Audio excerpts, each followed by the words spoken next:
guys, welcome back to my channel, AK Reads. Today we're going to be continuing the book Geronimo Stilton, Paws of Cheddar. Now, let's start reading the book. Finally, I saw a yellow car approaching. That rotten mouse was driving my car. Then he pulled my keys out of his pocket. What a rat! I jumped out just as he opened the door. Paws off, Cheddar, I shrieked. Paws off my home, my office, my family, my friends. I was furious. I was enraged. I was staring at my own front door. Poisonous cheese puffs, I screamed. That sneaky fake had slipped by me again. He had already slammed the door in my snout. I didn't know what to make of it. Unbelievable. Feeling cold and discouraged, I wandered the streets of New Mouse City. Oh, how I missed my cheese-filled fridge. Oh, how I missed my great Aunt Ratsy's cozy comforter. Oh, how I missed my life.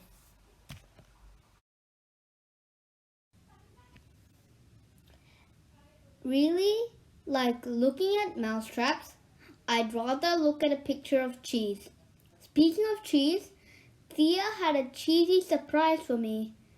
She had filled the bathtub with some of her most expensive cheddar-scented bath salts. I was in mouse heaven. Cheesecake. I just loved the smell of cheddar. I put on the yellow suit that Thea had laid out for me. Then I went into the kitchen. Thea was making me breakfast. Thea, pretty incredible for my sister. She can cook, but she's not. Her drawers are filled with every take-out menu in the city. I was feeling pretty special. Thea can be really nice when she wants to. Too bad she never wants to. I am so sorry, Geronimo. Thea made a delicious meal, scrambled eggs, cheese, bacon, and toast. She even whipped up a mozzarella-flavored milkshake. A whisker-licking good treat. I ate like a prison mouse, home for the holidays. I was like a machine on high speed. When I was done, I even licked my plate. Then I wiped my snout with a napkin. You have no idea what I've been through, I told my sister. I slept on a park bench in the bitter cold. Okay, maybe I was laying it on a bit thick, but I did have a horrible night. An owl had kept me up past midnight, and my favorite green suit was terribly wrinkled, and I had just it dry cleaned. Thea listened to my stories. When I finished, there were tears in her eyes. I'm really sorry, Geronimo, she sniffed. I should have never slammed the door in your snout, but that mouse was so believable. He was just like you. He walked like you. He talked like you. He even wiggled his whiskers when he got nervous like you. Dearest Uncle Geronimo, I put my paw around my sister. It's okay, I told her. I'm just glad you believe me now. Right then, my young nephew Benjamin burst through the door. He ran towards me. Then he gave me a big hug. Uncle Geronimo, Auntie Thea told me that a wicked mouse tried to trick us. He tried to take over your place, he cried. But no one could take over your place, Uncle Geronimo. You're the best uncle ever. I grinned. Thanks, my dear Benjamin. And you are the best nephew ever. Minutes later, the doorbell rang. This time it was my cousin Trap. Do you know him? Trap loves to tell awful jokes. And he loves to play pranks on me. Sometimes he's a relative. And he does have a soft spot sometimes. Of course, today Trap was as obnoxious as always. He strolled into Thea's house as if he owned it. He was stuffing his face. Oh yes, one thing you should know about my cousin. He loves to eat anything, anytime. Anyway, this time it was chocolate cheesy chews. He popped one after another in his mouth. He wiped his sticky paws on my sister's fancy designer pillows. Heard about your double trouble, Trap squeaked. Don't worry, Cousinkins. That look-alike mouse couldn't fool me. I'd always recognize you. How could I forget that stench? Hee hee hee. I rolled my eyes. Did I mention my cousin can be extremely irritating? Normally, I would have been furious, but I was so happy to be with my family again that I decided to let it go. I need your help, I told my family. We have to get the Rodents Gazette back. We have to come up with some kind of scheme, some kind of strategy. Trap nodded in agreement. Yes, that's right, he muttered. We need some kind of cream, some kind of sight to see. Now it was Thea's turn to roll her eyes. It's scheme and strategy, Trap. She corrected him. Whatever, he said. Waving his paw, Hey, I have an idea. We wait for this fake Geronimo to show up. Then we punch his lights out. Thea rolled her eyes. No violence, Trap, she scolded. It's uncivilized. Trap scratched his head. It's one shoe size, he muttered. Who's talking about shoes? I know you love shopping for shoes, but we're trying to help Geronimo now. Really? Thea, get with the program. With that, my sister began screaming at Trap. They chased each other around the house. Those two were like mold and cheese. They just don't get along. I watched them two fighting. Meanwhile, I was in deep thought. I was so angry with Sally Ratmousin. I was so angry at and her fake Geronimo.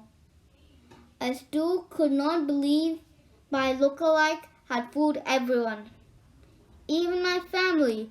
What a scoundrel! I muttered out loud. The mouse practically cloned me. All of a sudden, Benjamin jumped up. I've got it, Uncle, he squeaked. Let's use Sally Ratmousin's trick. All we have to do is find a mouse. Huh. Do I have a pimple on my snout? It was a great idea. We would get back at Sally using her own trick. But where would we find a mouse who looked like Sally? Just then, I noticed that Thea was staring strangely at Trap. She looked him up and down. Same height, same weight, she mumbled. We can bleach his fur, we can do the nails, add some fake eyelashes and makeup. I stared at my sister. Was she right? Could Trap really play the part of Sally Ratnausen? Well, he could definitely do the obnoxious part. Still, it all seemed so crazy, so wild, so nutty, so unbelievably brilliant. Yes, I decided it was such a ridiculous idea. It just might work. I winked at my sister. Benjamin grinned. We all slapped paws.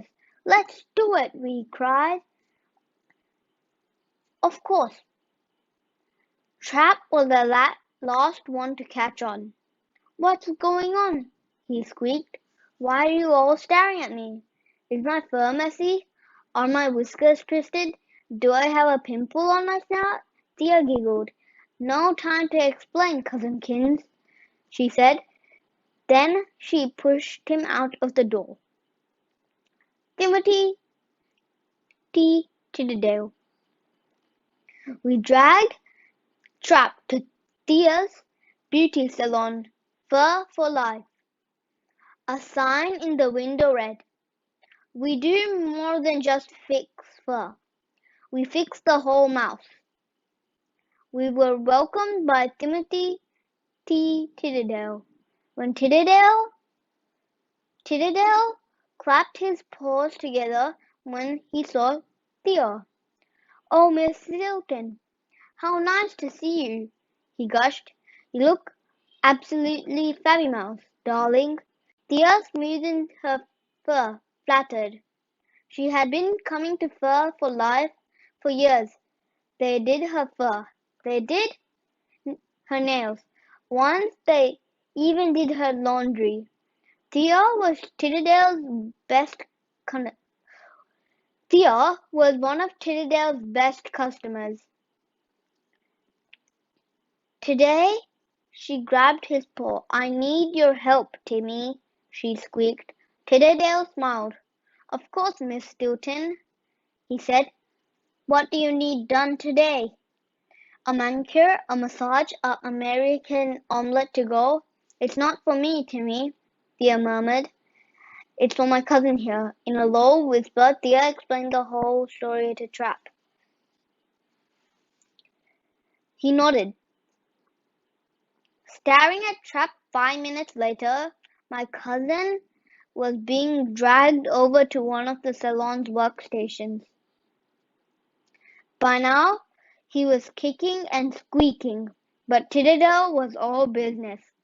We have an emergency here, he shrieked to his staff. This customer needs a complete makeover. And I mean makeover. We start with the exploding Swiss scrub, then a moisturizing mozzarella cream, and finally a shredded cheddar mud mask. 2 hours later, Trap was finished with one phase of his makeover. I must say, his snout was glowing. Of course, by now he had figured out what was going on. He looked like he wanted to escape any way he could, but he didn't have a chance. Not with Tidderdale around. That mouse was a regular furball of energy. He raced over to Trap and shoved him into a pink padded chair. Then he began combing through Trap's fur. "What a mess!" he declared. "So many split ends, so many fleas." Trap didn't say a word. His face was fixed in a permanent scowl. "First of all, you'll need a super-strength flea rinse," Tiddledale advised. "Then a moisturizing cream cheese conditioning treatment. And we'll have to put in some curls. And of course we'll need to change this drab color. Miss Ratnausen is a blonde, correct?" Trap just grumbled. Grrr. A dusting of powder on the tail. Tiddledale squeaked on and on. 2 hours later, he was finished with the fur. Next, it was time for makeup. Tiddledale pulled out a long pair of long tweezers. "First, we must pluck these eyebrows," he insisted, leaning over at Trap. He looked like a mad rat surgeon operating on a patient. My cousin was out of his chair in a flash. "Don't touch me," he squeaked, but Tiddledale was already finished. He pulled out a blush brush and stroked Trap's cheeks. While he worked, he kept checking out a photo taped to his wall. It was a photo of Sally Ratnausen. "Let's see, we'll need fake eyelashes," he mumbled, "and then lipstick and the nail polish. And of course a dusting of the finest powder on the tail." After that he gave Trap a pair of contact lenses. They were the same exact color of Sally's eyes, ice blue. Then he sprayed Trap with some perfume. Finally, he called the fancy dress shop, where Sally brought all of her clothes. He ordered an outfit for my cousin. When it arrived, Tiddledale whisked Trap away to a back room. Minutes later, Timothy called us in. "Come see, he's a work of art," he squeaked proudly. I couldn't believe my eyes. My cousin was a work of art named Sally Ratnausen. "Your bill, sir." Trap stood up. He studied himself in the mirror. "Do I really look like her?" he asked. Tiddledale clapped his paws. "You look like her exactly. Maybe even better. More glamorous, more attractive, more charming." Trap shot him a puzzled look. Tiddledale didn't seem to notice. He was too busy printing out the bill. When he was done, he slapped it into my paw. I stared at the total. I felt faint. My paws began to shake. My tail began to twitch. I had to sit down in the pink chair to keep from falling. I had never seen such a bill. A fur cut cost more than 6 months' worth of cheddar.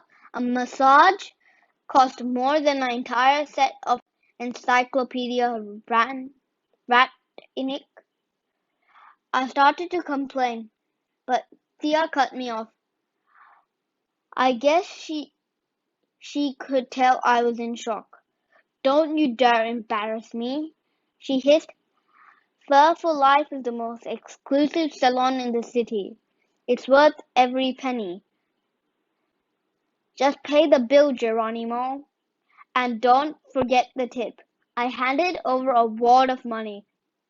I couldn't believe I was doing it. I could have bought a new car with all of that money. Instead, I bought my cousin a new look, and he wasn't even happy about it.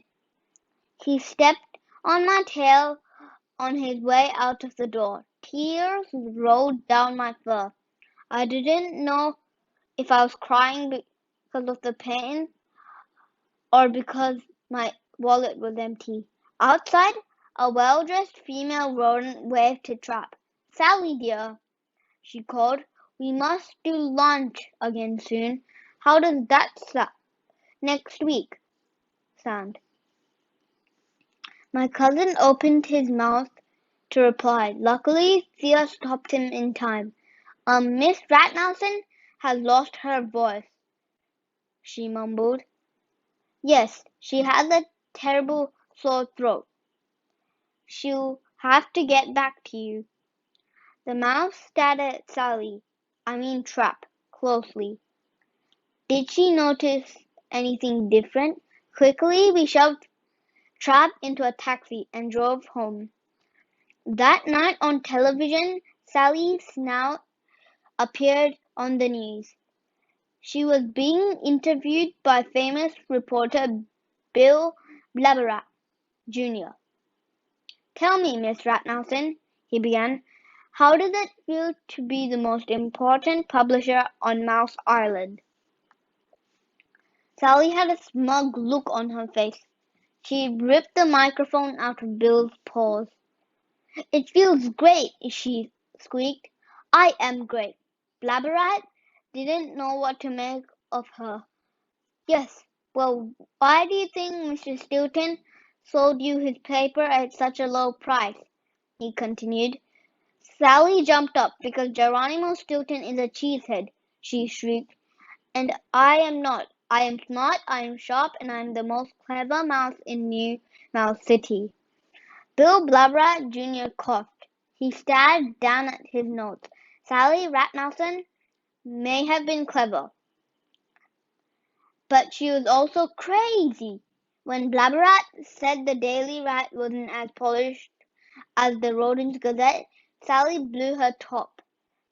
She grabbed the Mouse TV reporter by the shirt. Then she shook him until his eyes rattled. "Help!" he shrieked.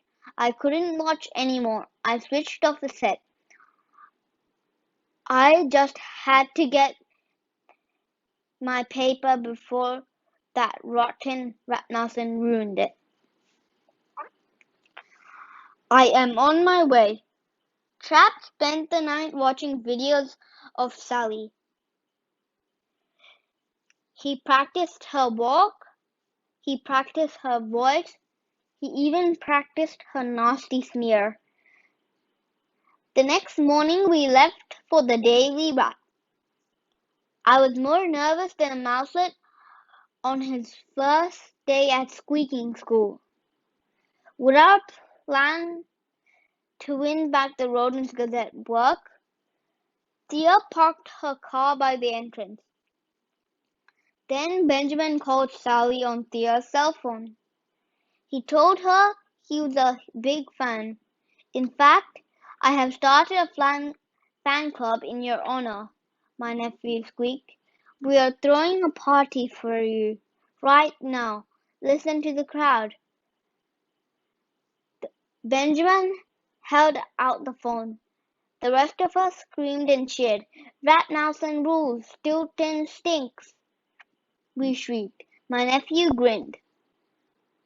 "I hope you'll join us, Miss Ratnelson," he said. "We are at 35 Cheddar Court." There was silence on the line. I held my breath. With Sally by our story, it was pretty unbelievable. Who would throw a party for a rotten mouse like Sally? "Well, I wouldn't want to disappoint my fans," Sally finally answered. "I am on my way."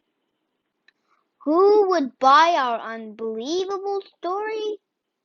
A rotten mouse named Sally Ratnelson. Tell it to some mouse who cares. A few minutes later, Sally rushed out of the building. She headed for a taxi. Just then a shy-looking mouse stopped her. "Sorry to bother you, Miss Ratnelson," the mouse squeaked. "I am Mickey Misprint, your proofreader. I just wanted to ask you about my raise. You have been telling me I'll get one for the past 10 years. I have 5 small mice to feed, and we live in a tiny hole. Some nights we go to bed hungry. Sally pushed him away. Please, she snorted.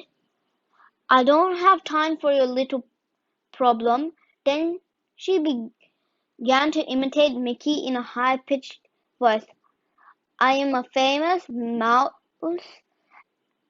a rich and important rodent. I don't have time for your petty concerns, she scoffed. Tell it to some mouse who cats. I've got a party to attend. Now get lost. Right now, at once, immediately. Poor Mickey wiped a tear from his eye. Then he slumped back into the building. I was furious. Salary was so intensive. At the Rodents Gazette, I treat my employees with respect. We're all part of a team. I couldn't run the newspaper without them. Who did Sally think she was? I wanted to grab her by the tail and shake her, vroom, but she had already disappeared in a taxi. Seconds later, Trap put phase 2 of our plan in action. Break a paw, the rest of us whispered as he headed into the building. Then we snuck in behind him. Near the staircase, Trap ran into Sally's managing editor, Rodney Rulewright. He had a stack of papers in his paws. Good morning, Miss Ratmousin. Here are the stories you asked for. Do you want to read them now or later? He mumbled. Trap took a deep breath. Then, in a perfect Sally form, he began to shout, Now, you pinhead, right now, at once, immediately. Well, what are you waiting for? I'm getting grey fur. Fork them over, cheese brain. Rodney didn't seem the least surprised. I guess he was used to Sally at screaming at him. He gave her the stories and scampered off. Trap turned towards us and winked. The three of us gave a sigh of relief. So far, our plan was working like a charm. Trap stormed down the hall. We followed him right behind. The office of the Daily Rat were cold and bare. There didn't seem to be any coffee or soda machines, and all the employees crept around quiet as mice. They looked like they were afraid of their own furry shadows. When Sally, I mean the fake Sally, stood by, you could practically feel the whole room tremble. Paws on the walls were frames saying, Who wrote them? You guessed it, Sally Ratmousin. Don't make me squeak, Sally Ratmousin. Just work harder, just work faster, just work. Sally Ratmousin. Move it or lose it. Talk less, do more. I am always right. I call the shots around here. This is a rat race. No rest allowed. Sally Ratmousin. I called the shots around here.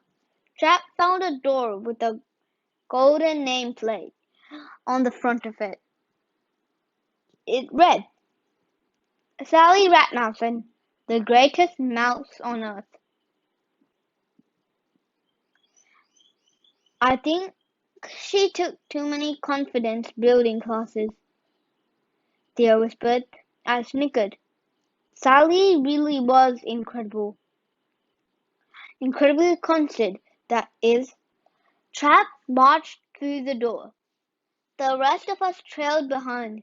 Sally's office was a huge icy room.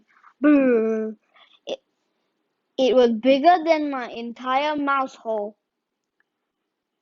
Her desk was an enormous triangular glass table.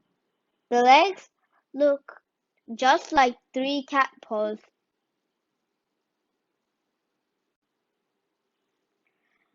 Trap plopped down in Sally's armchair. Then he buzzed the security. "Bring me Geronimo Stilton contract," he said. Uh-oh, I groaned to myself.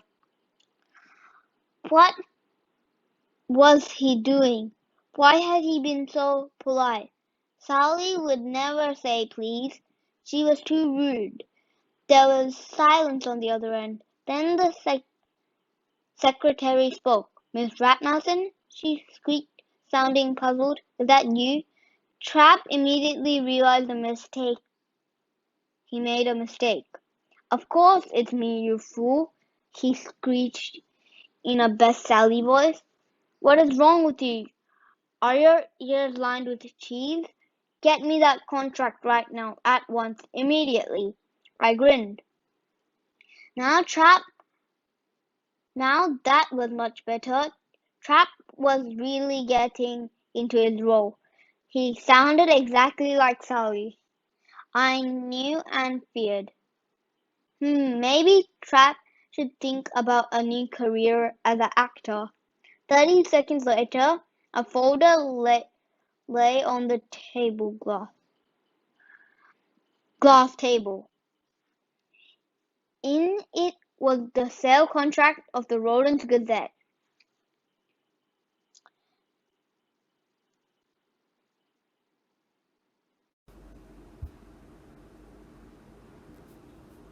Get lost, Cheddarface. Next, my cousin called downstairs to the security guard rat. "Clean the fur out of your ears and listen carefully," he ordered. "A mouse who looks exactly like me is on her way here. Tell her I am the real Ratmousin, the main mouse, the genuine article, and I don't want to be disturbed." Just then we heard shouting outside. Trap opened the window and peeked out. "It's Sally," he whispered to us. "She's using the guard rat as her own personal trampoline. Now she's biting his tail. Now she's pulling out his whiskers. She's niblets. She's one angry mouse." Seconds later, my cousin leaned out the window. He smiled and waved to Sally. "Get lost, Cheddarface," he shrieked with glee. "Now I called the shots around here. This is all your fault." We got to work immediately. First, we wrote up a new contract. In this one, Sally gave the Rodents Gazette back to me. Then Trap called every TV station in the New Mouse City. Reporters came by the dozens. Dressed as Sally, my cousin made these announcements. 1. The Rodents Gazette will be returned to Geronimo Stilton. 2. The Daily Rat will sponsor a contest for new writers. All stories will be read by Geronimo Stilton. Each month, he'll award a prize to the best new talent. The prize will be paid for by the Daily Rat.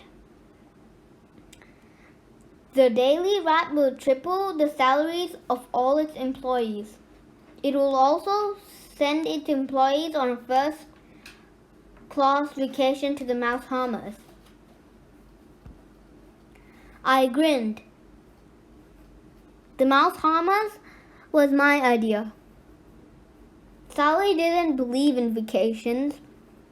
Her workers needed some fun in the sun. When the reporters left, Trap called the secretary. Call the most expensive cheese shop in town, he ordered. I'm throwing a party for all the rodents who work here. Right now, at once, immediately. The secretary gasped. Are you feeling okay, Miss Ratnason? She stammered. Trap pounded the desk with his paws. Of course I'm feeling okay, you fool, he squeaked. Call that cheese shop right now. At once, immediately. 5 minutes later, the food arrived. A huge table was set up in the courtyard outside. Soon the party was going strong. Suddenly, I heard a noise. It was a bird. It was a plane. No, it was an army tank. That's right, an army tank driven by the real Sally Ratnason. She was so mad that steam was rising from her fur. We hid under a table. Sally climbed out of the tank. Reporters crowded around her. They began firing questions. Sally barely had time to squeak. Miss Ratnason, why have you given the Rodents Gazette back to Stilton? Asked one reporter. Sally went pale. Miss Ratnason, why are you throwing this expensive party? Asked another. Sally's left eye began to twitch. Meanwhile, the employees of the Daily Rat were busy dancing their paws off. They waved and cheered at Sally. Thank you for the raise. Thank you for the vacation. Thank you for the party, boss, they cried. Sally stamped her paws. She looked as if she were ready to burst. Rise, vacation, party, she thundered. Have you all gone crazy? Just then, a familiar-looking pair of ears and whiskers peeped out of the tank. It was me, my look-alike, Sydney Stauffer. Sally pushed him back in with her paw. This is all your fault, Stauffer, she shrieked. I knew you didn't look enough like Geronimo Stilton. Stories by the ton. Do you want to know how it ended? Of course you do. Or you wouldn't be reading this. Well, Sally went back to running the Daily Rat. But she had to keep all of the promises she made. She paid her employees lots more money. And they all had a fabulous time at the Mouse Harmers. What happened with the writing contest? It was a huge success. I am constantly receiving new stories. There are so many talented writers out there. I could write a whole book about them. One day, a rodent named Fraz Ratka came to see me. She was very thin and had huge ears. He said he hadn't left his mouse hole in years. I gasped. His cheese delivery bill must have been enormous.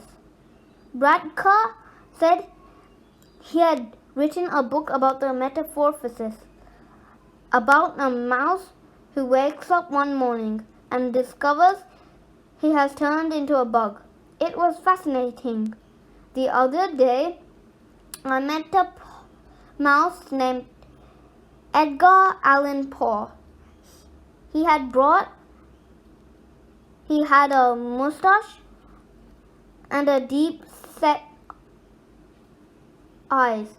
He brought me a spooky poem called The Raven and another story about a mouse and beating heart. It was horribly scary. Still, I couldn't put it down. Then I met an little old lady mouse named Agatha Rassi. She was small and spoke with a soft squeak. I was so surprised to find out she wrote murder mysteries.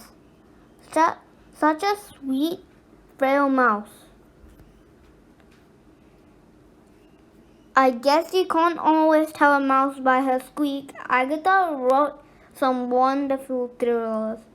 My favorite was called The Mouser on the Orient Express.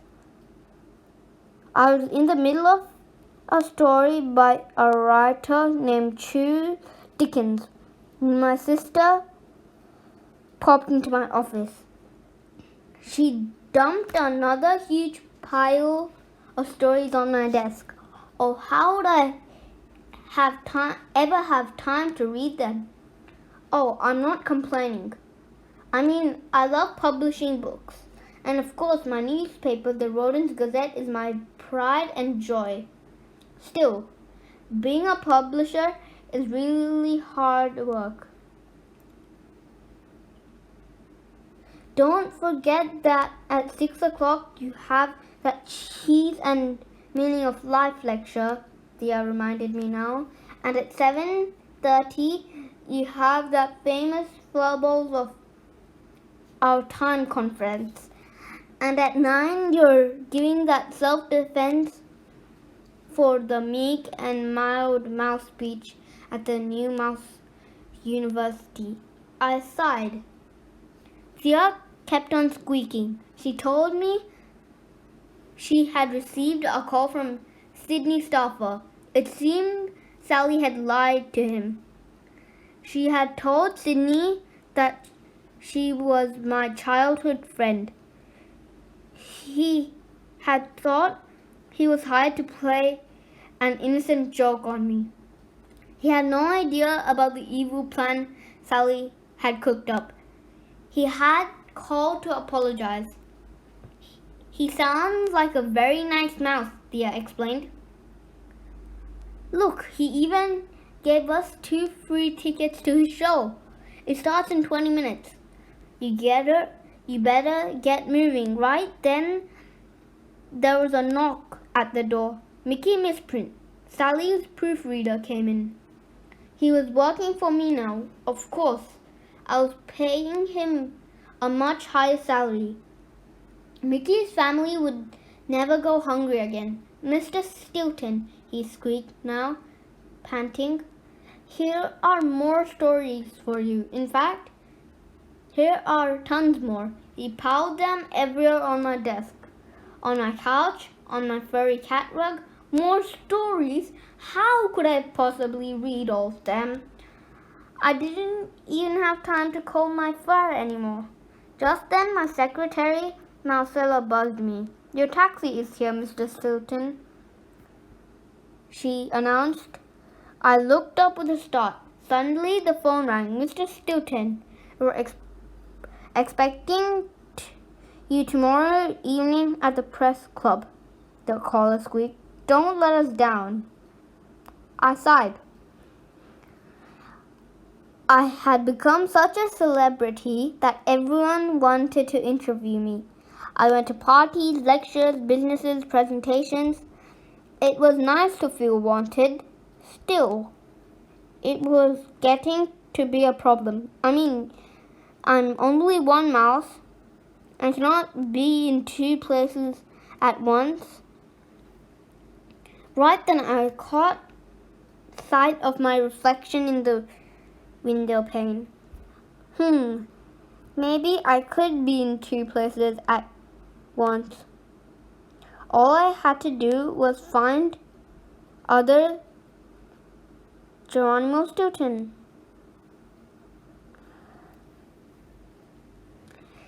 He would have to look just like me. He would have to walk just like me. He would have to squeak just like me. Cheesecake. It seemed like a very good idea, I decided, but that's another story. And that's the end of this book. Geronimo, Stilton, Paws of Cheddar. I hope you enjoy these read-alouds. Please like and subscribe. See you later in the next book.